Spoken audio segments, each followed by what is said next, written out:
फक्त 5 मिनिटं आणि तुम्ही बनू शकता एक कूल आणि शांत मॉम. पहिला मिनिट, एका जागी शांत डोळे बंद करून बसा. 3-4 वेळेस दीर्घ श्वास घ्या आणि हळू हळू हळू तो श्वास सोडा. याने काय होईल, तुमचं मन शांत आणि स्थिर व्हायला मदत होईल आणि जो लगेच स्ट्रेस येतो ना, तो सुद्धा येणार नाही. दुसरा मिनिट, आभार माना. मनातल्या मनात कुठल्याही 3 गोष्टी आठवा जे करून तुम्हाला खूप आनंद वाटलाय. त्या गोष्टींचे आभार माना.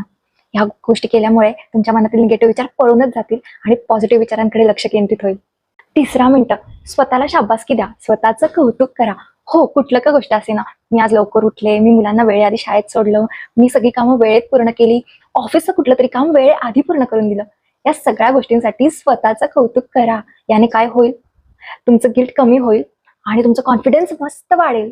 चौथा मिनिट, अर्धा मिनिट एक मस्त फुल बॉडी स्ट्रेच करा. यात तुम्ही ताडासन सुद्धा करू शकतात बरं का.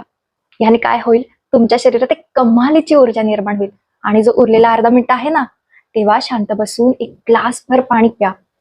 Stay hydrated mom. 5वा मिनिट, माझा विचार. एक असा पॉझिटिव्ह विचार जो तुम्हाला स्वतःमध्ये आणायचा आहे, तो तुम्ही लिहून घ्या. म्हणजे मी पुढचे काही तास न चिडचिड करता शांतपणे काम करेल. आणि जर का तुमची चिडचिड झालीच काम करताना, तर तुम्हाला आठवेल सुद्धा ना की आपलं टार्गेट काय आहे. याने काय होईल, तुमच्या भावना कंट्रोल करायला तुम्हाला मदत होईल. मॉम, जर का तुम्ही खुश आणि शांत असाल तर आणि तरच तुमची मुलं आणि कुटुंब खुश राहतील. आहे की नाही कमालीचं आणि सोपं? मग पटकन तुमच्या ओळखीच्या मॉम सोबत शेअर करा आणि मला फॉलो करायला विसरू नका.